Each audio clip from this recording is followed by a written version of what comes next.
ورحمة الله وبركاته.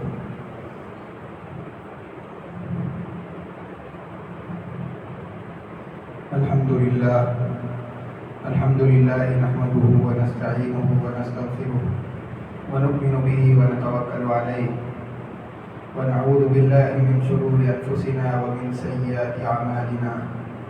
من يهده الله فلا مضل له ومن يضلله فلا هادي له. ونشهد أن لا إله إلا الله وحده لا شريك له. ونشهد أن سيدنا ونبينا ومولانا محمدا عبده ورسوله. أما بعد.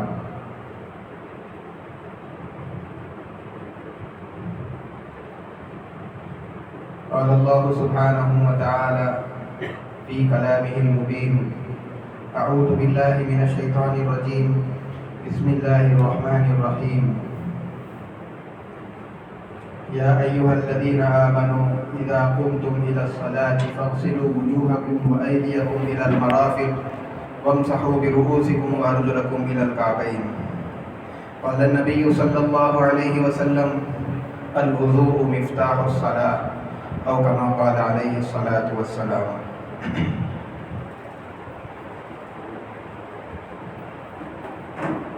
معزز سامعین اکرام، زندگی میں آدمی جس چیز کی بھی محنت کرے، جس چیز کو سیکھے، وہ چیز اس کی زندگی کے اندر وجود میں آتی ہے.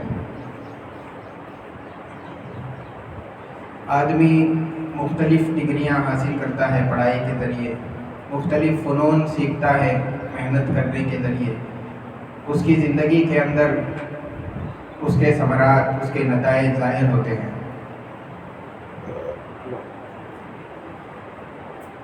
آدمی جو بھی محنت کرے اس کا نتیجہ اس کے سامنے ظاہر ہوگا.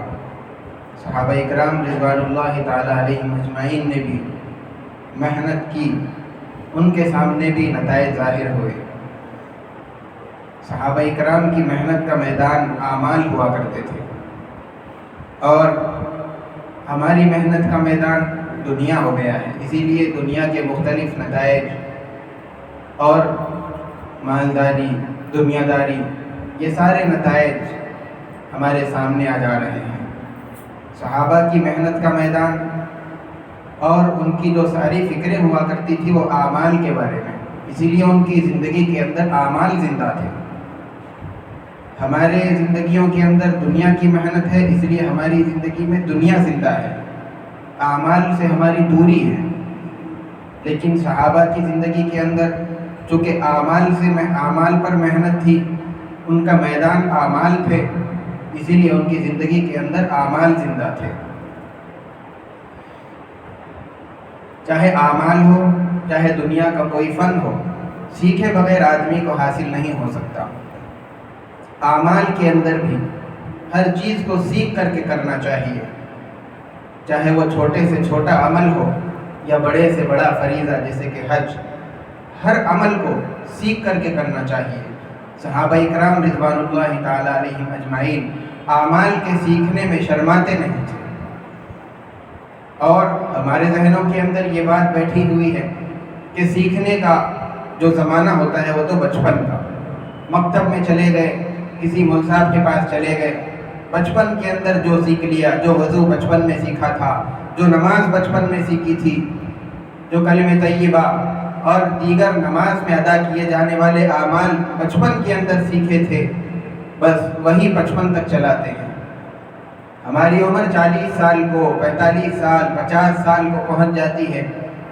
اب اگر کوئی آدمی ہم کو سکھانے والا بھی مل جائے تو اس کے سامنے ہم پوچھنے سے، اس سے سوال کرنے سے، اعمال کے بارے میں معلوم کرنے سے شرماتے ہیں، اس لیے کہ ہماری بڑی عمر ہو.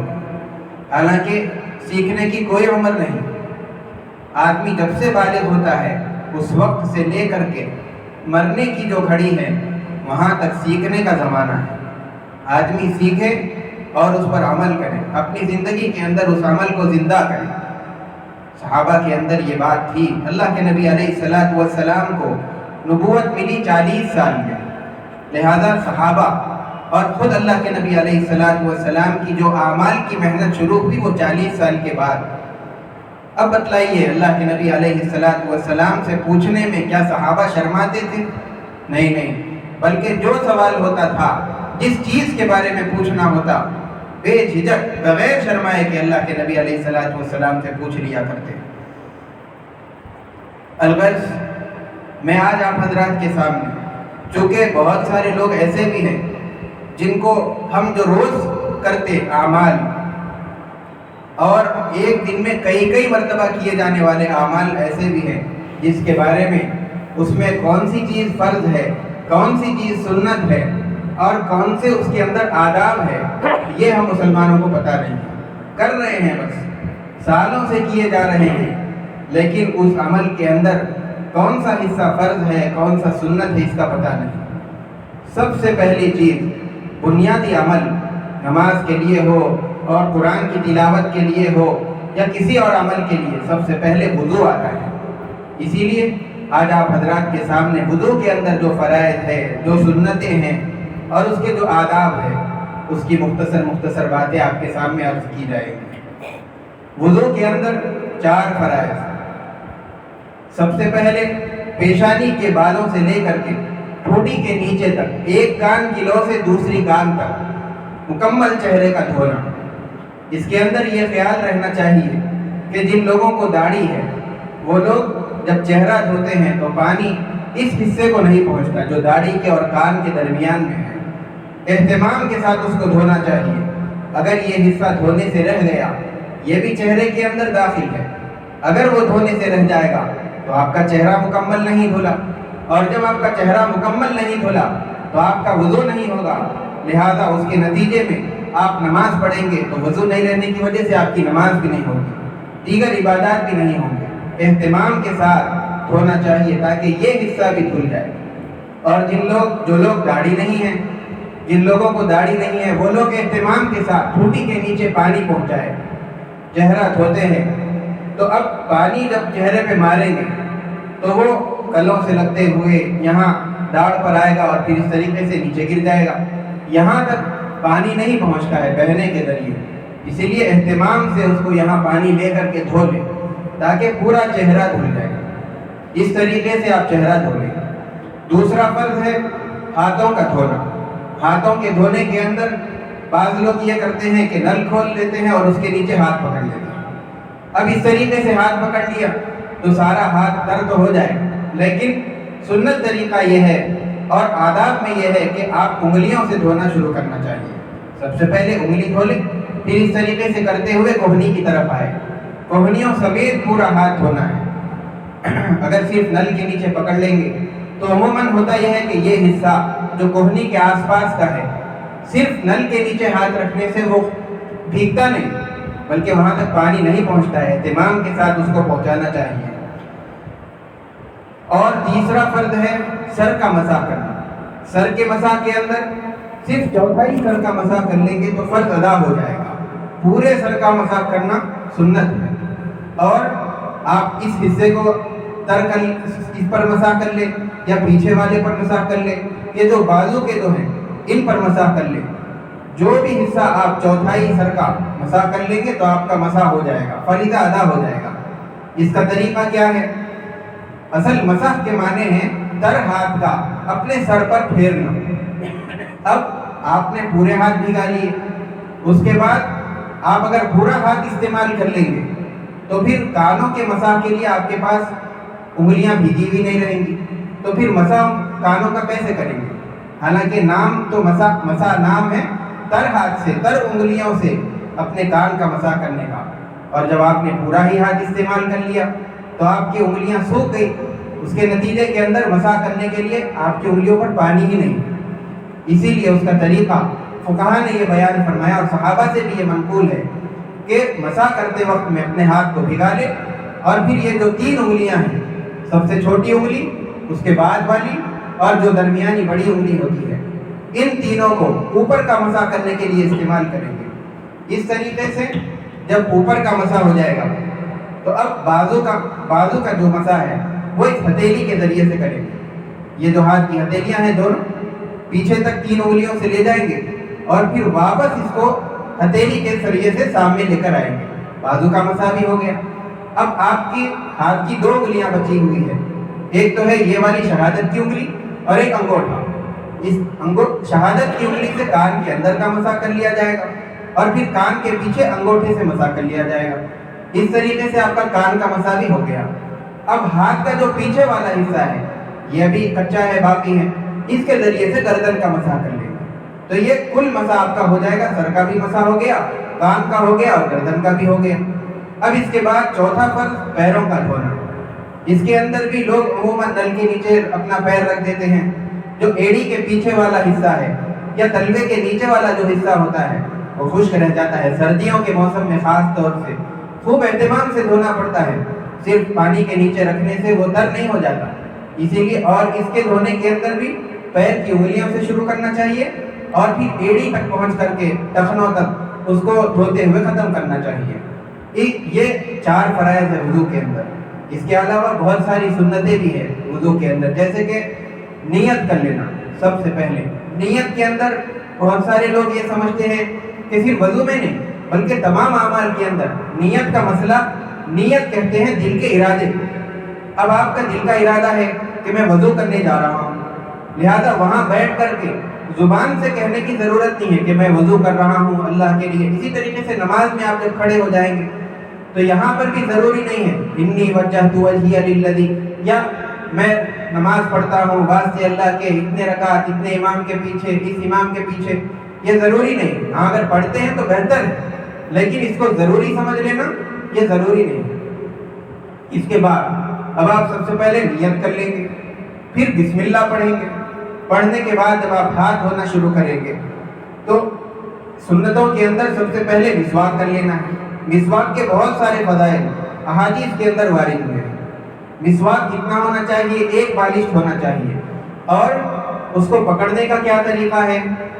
اس کو پکڑنے کے لیے بہت سارے طریقے. ایک تو اس طریقے سے آپ مسواک لے لیجئے، آپ کی جو چھوٹی انگلی ہے اور یہ جو انگوٹھا ہے یہ نیچے کی طرف ہونا چاہیے اور یہ 3 انگلیاں جو ہیں اوپر کی طرف. اس طریقے سے آپ جب پکڑ لیں گے مسواک کو تو مسواک آپ کے پوری گرفت میں رہے گا.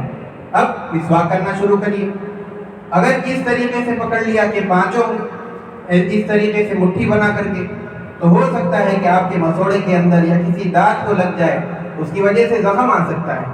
اس لیے کہ ایسے پکڑیں گے تو آپ کا مسواک آپ کے پورے گرفت میں نہیں رہے گا، کہیں پھسل سکتا ہے.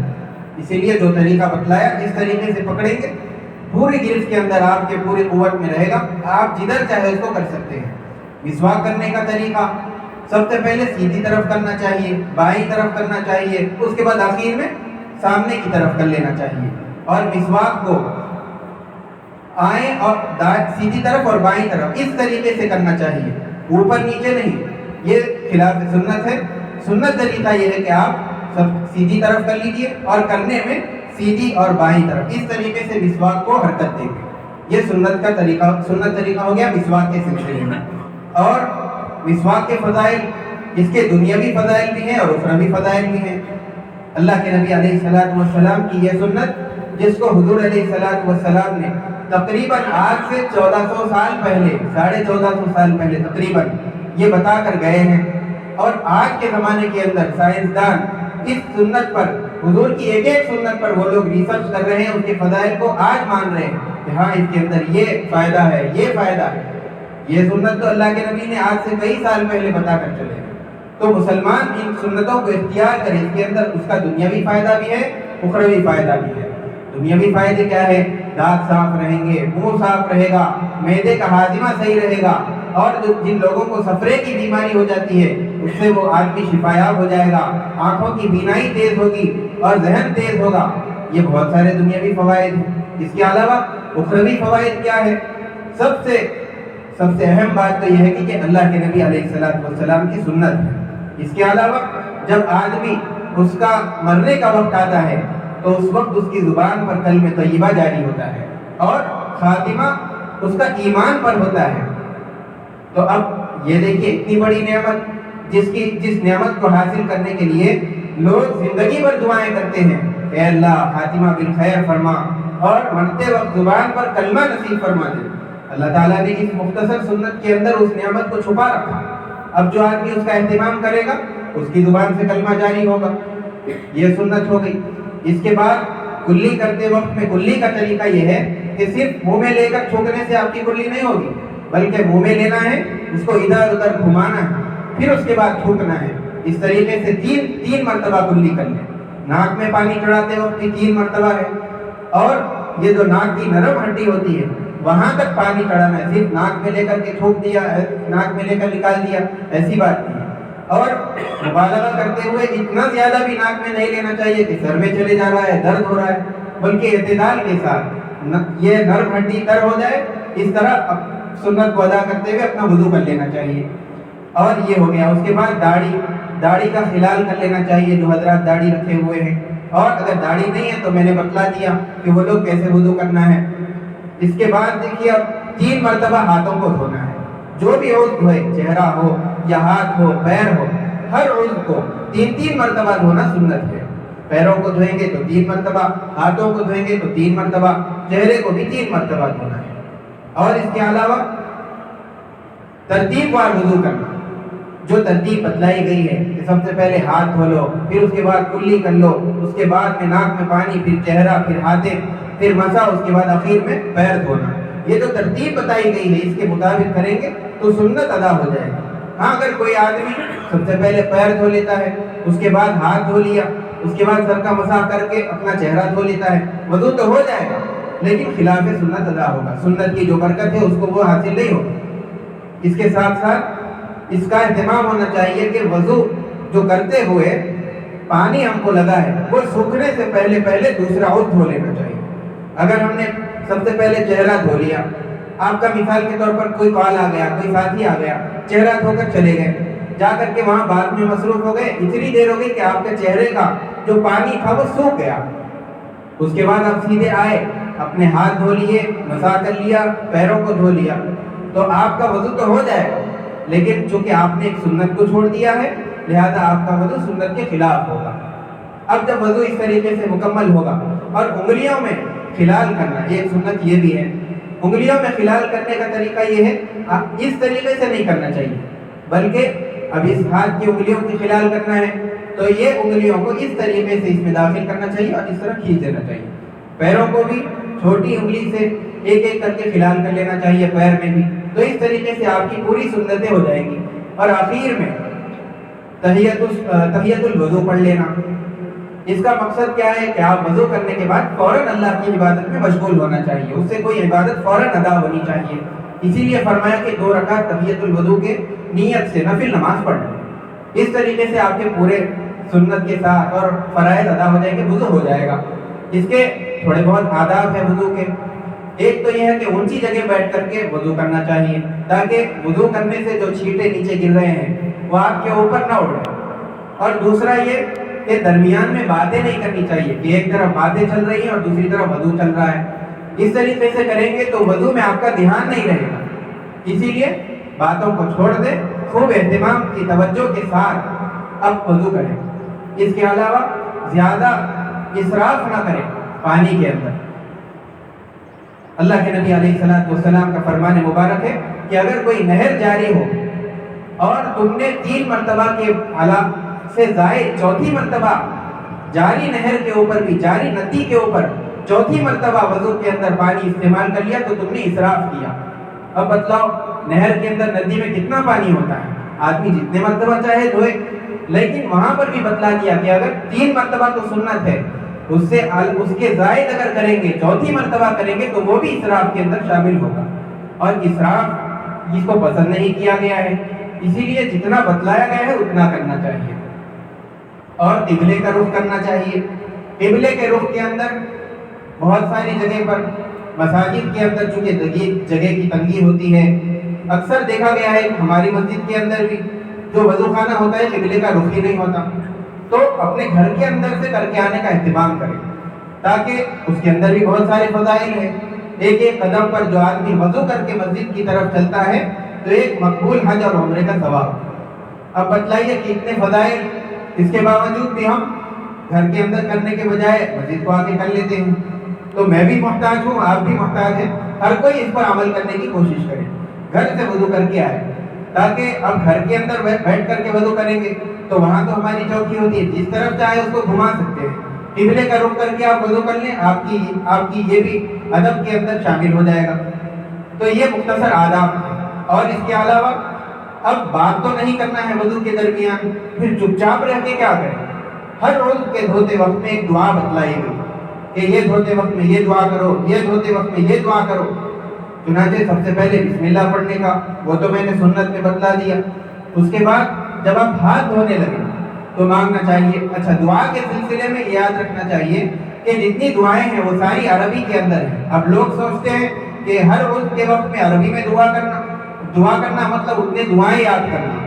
اب دعائیں کہاں سے ہم عربی کے اندر اتنی زیادہ دعائیں یاد کریں گے، لہٰذا دعائیں ہی چھوڑ دو، ایسی بات نہیں ہے، بلکہ آپ عربی کے اندر دعا کریں، اردو میں دعا کریں، فارسی میں کریں، تیلگو کے اندر کریں، آپ کی جو مادری زبان ہے اس کے اندر کریں۔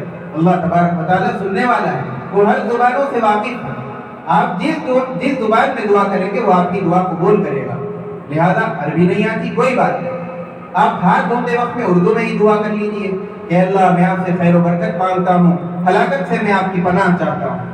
اس کے بعد کلی کرتے وقت میں آپ دعا کر لیجیے کہ اللہ میری مدد فرمائیے کہ میں آپ کے قرآن کریم کی تلاوت کروں، آپ کا زیادہ سے زیادہ ذکر کروں، آپ کا شکر کروں۔ جب ناک میں پانی ڈالیں گے اس وقت دعا کر لیجیے کہ اللہ جنت کی جو خوشبوئیں ہیں، وہاں کی جو ہوائیں ہیں، اے اللہ مجھے وہ سنائیے، اور جہنم کے جو دھوئیں ہیں اور وہاں کی جو بدبودار بو ہے اس سے میری حفاظت فرمائیے، مجھے اس کے سونگھنے سے حفاظت فرما۔ چہرہ دھوئیں گے اس وقت دعا کر لیجیے کہ اے اللہ قیامت کے روز میرے چہرے کو روشن اور منور کر دیجیے، اور اس کے بعد سیدھا ہاتھ دھوئیں گے تو دعا کریے کہ اللہ میرا نام اعمال سیدھے ہاتھ میں دے دیجیے اور میرا حساب آسان فرما۔ بائیں ہاتھ کو دھوتے وقت میں دعا کر لیجیے کہ اے اللہ بائیں ہاتھ میں میرا نام اعمال ملنے سے میری حفاظت فرما، اس لیے کہ بائیں ہاتھ میں نام اعمال کا ملنا یہ ناکامی کی علامت ہے، اس لیے اللہ تبارک و تعالیٰ سے پناہ مانگے۔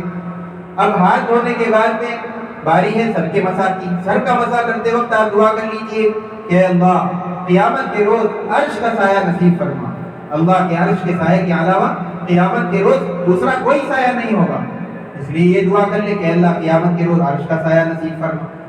گردن کا مسح کرتے وقت دعا کر لیجیے کہ اے اللہ میری گردن کو جہنم سے آزاد فرما دیجیے۔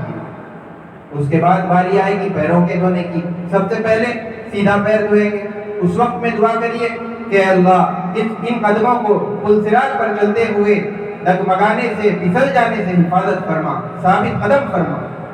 اور جب بایاں پیر دھوئیں گے جو کہ تمام اعضاء کے اندر آخری دھلنے والا پیر ہے، جو دھلنے والا عضو ہے، اس کو دھوتے وقت میں آپ دعا کر لیجیے کہ اے اللہ میں جو کوششیں کر رہا ہوں اس کو قبول فرما۔ اس طریقے سے آپ کا وضو پورے آداب کے ساتھ، پورے سنتوں کی ادائیگی کے ساتھ اور پوری توجہ کے ساتھ فرائض کو ادا کرتے ہوئے آپ کا وضو مکمل ہو جائے گا۔ وضو کے بہت سارے فضائل حدیث کے اندر وارد ہوئے ہیں۔ ایک تو یہ کہ ہر عضو کے دھوتے ہوئے آدمی کے گناہ دھل جاتے ہیں، جتنے صغیرہ گناہ اس نے کیے، چہرے کو دھوتے وقت چہرے سے کیے ہوئے آنکھوں کو غلط دیکھا اور غلط بول دیا، یہ سارے گناہ اس کے چہرے کو دھوتے وقت دھل جاتے ہیں۔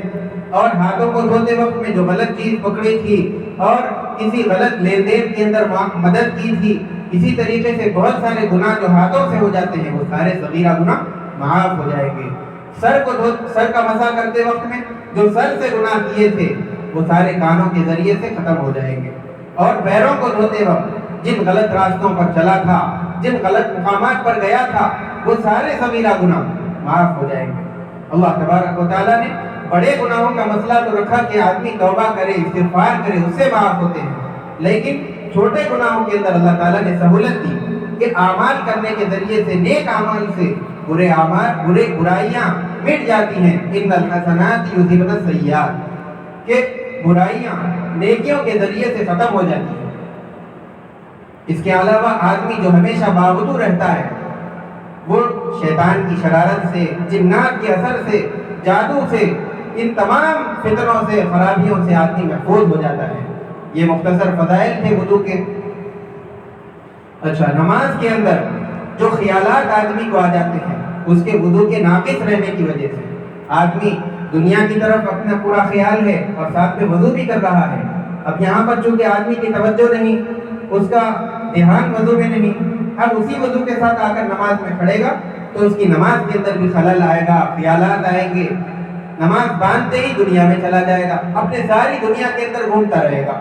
اور پھر جیسے ہی امام نے سلام پھیر دیا فوراً یہاں مسجد میں آ جائے گا، پھر مسجد سے نکل کر پھر دنیا کے اندر. تو سارے وضو کی خرابی کا اثر نماز پر پڑتا ہے. اور حتیٰ کہ علماء فرماتے ہیں کہ جو مصلی کا وضو ناقص ہوتا ہے اس وضو کی وجہ سے، اس مصلی کی وجہ سے ہی امام پر بھی اثر پڑتا ہے. اسی لیے خوب اہتمام کے ساتھ وضو کرنا چاہیے. اچھا، بہت سارے لوگ یہ سوچ رہے ہوں گے کہ یہ ساری چیزیں بتلانے کی کیا ضرورت ہے، یہ ساری چیزیں تو ہم جانتے ہیں. دیکھیے، چھوٹے سے چھوٹا عمل ہو، بڑے سے بڑا عمل ہو، صحابہ اکرام رضوان اللہ تعالیٰ علیہم اجمعین کے درمیان اس کو سیکھنے کا رواج اور معمول تھا. حضرت عثمان رضی اللہ تعالیٰ عنہ اپنی خلافت کے دور میں ان کے اوپر سارے خلافت کا، مسلمانوں کی ذمہ داری کا بوجھ ہے. اللہ کے نبی علیہ الصلوۃ والسلام کے داماد ہیں، دو بیٹیاں آپ کے نکاح میں اللہ کے نبی علیہ الصلوۃ والسلام نے دی، اور بہت سارے فضائل حضرت عثمان رضی اللہ تعالیٰ عنہ کے.